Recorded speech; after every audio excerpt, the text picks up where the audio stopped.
Hi Year 6 and welcome to another day's guided reading. And we're going to continue with chapter 11. They beat on it, they thrust and pushed it, they implored it to move, they spoke fragments of broken spells of opening, and nothing stirred. At last, tired out, they rested on the grass at its feet, and then at evening began their long climb down. There was excitement in the camp that night. In the morning they prepared to move once more. Once Biffa and Bomba were left behind to guard the ponies and such stores as they had brought with them from the valley. The others went down the valley and up the newly found path, and so to the narrow ledge. Along this they could carry no bundles or packs, so narrow and breathless was it, with a fall of 150 feet beside them to the sharp rocks below. But each of them took a good coil of rope wound tight about his waist, and so at last, without mishap, they reached the little grassy bay. There they made their third camp, hauling up what they needed from below with their ropes. Down the same way they were able to occasionally lower one of the more active dwarves, such as Killy, to exchange such news as there was, or to take a share in the guard below, while Boffa was hauled up to the higher camp. Bomba would not come up either the rope or the path. "I am too fat for such fly walks," he said. "I should turn dizzy and tread on my beard, and then you would be 13 again, and the knotted ropes are too slender for my weight." Luckily for him, that was not true, as you will see. In the meanwhile, some of them explored the ledge beyond the opening and found a path that led higher and higher onto the mountain.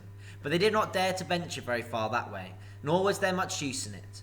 Out up there, silence reigned, broken by no bird or sound except that of the wind in the crannies of stone. They spoke low and never called or sang, but danger brooded in every rock. The others who were busy with the secret of the door had no more success.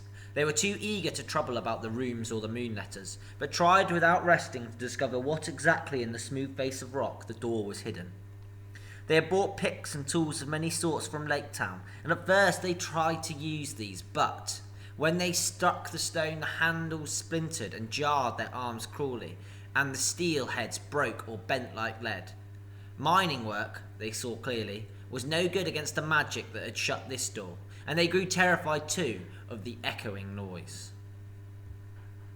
Bilbo found himself on the doorstep, lonesome and worrisome. There was not a doorstep, of course, really, but they used to call the little grassy space between the wall and the opening the doorstep, in fun, remembering Bilbo's words long ago at the unexpected party in the Hobbit hole, when he said they could sit on the doorstep till they thought of something.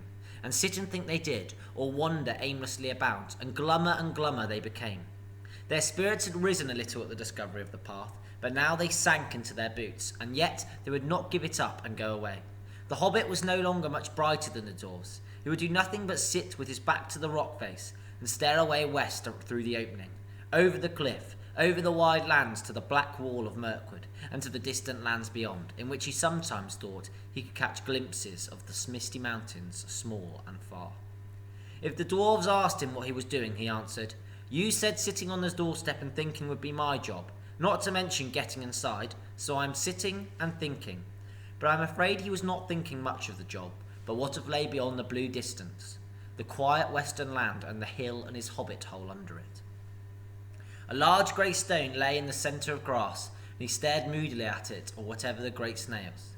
They seemed to love the little shut-in bay with its walls of cool rock, and there were many of them of huge size crawling slowly and stickily along its sides. "Tomorrow being the last week of autumn," said Thorin one day. "And winter comes after autumn," said Biffa. "And next year after that," said Dwalin. "And our beards will grow till they hang down the cliff to the valley before anything happens here. What is our burglar doing for us, since he has got an invisible ring and ought to be a specially excellent performer now? I'm beginning to think he might go through the front gate and spy things out for a bit." Bilbo heard this, and the dwarves were on the rocks just above the enclosure where he was sitting. And, "Good gracious," he thought, "so this is what they're beginning to think of me, is it? It is always poor me that's got to get them out of their difficulties. At least since the wizard left. Whatever am I going to do? I might have known that something dreadful would happen to me in the end. I don't think I could bear to see the unhappy Valley of Dale again. As for that steaming gate..." The next day he was very miserable and hardly slept. Next day, the dwarves all went wandering off in various directions. Some were exercising the ponies down below, some were roving about the mountainside. All day, Bilbo sat gloomily in the grass bay, gazing at the stone, or out west towards the narrow opening. He had a queer feeling that he was waiting for something. Perhaps the wizard will suddenly come back today, he thought. If he lifted his head, he could see a glimpse of the distant forest. As the sun turned west, there was a gleam of yellow upon its far roof, as if the light caught the last pale leaves. Soon he saw the orange ball of the sun sinking towards the level of his ears. He went to the opening, and there, pale and faint, was a thin new moon above the rim of the earth. At that very moment he heard a sharp crack behind him.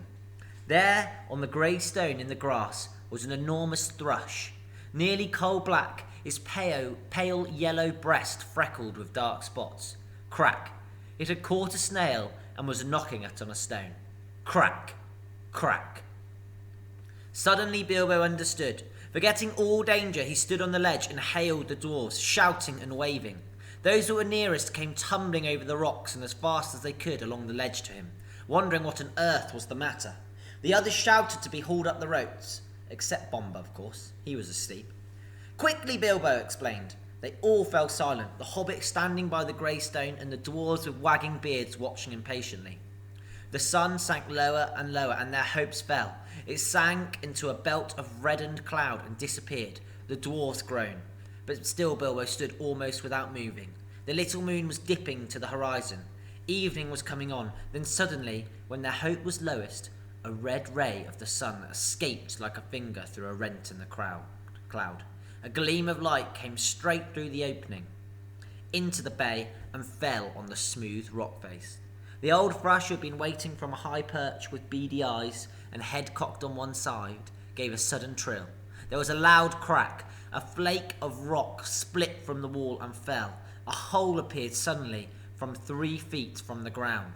Quickly, trembling lest the chance should fade, the dwarves rushed to the rock and pushed in vain.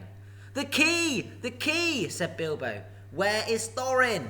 Thorin hurried up. "The key!" shouted Bilbo. "The key that went with the map. Try it now, while there is still time." Then Thorin stepped up and drew the key on its chain from round his neck. He put it to the hole. It fitted and it turned. Snap. The gleam went out, the sun sank, the moon was gone, and evening sprang into sky. Now they all pushed together, and slowly a part of the rock gave way. Long straight cracks appeared and widened. A door 5 feet high and 3 broad was outlined, and slowly, without a sound, swung inwards. It seemed as if darkness flowed out like a vapour from the hole in the mountainside, and deep darkness in which nothing could be seen lay before their eyes. A yawning mouth leading in and down. Okay, we're going to stop there for today. And what you need to do now is you need to go away and you need to complete the reading activity.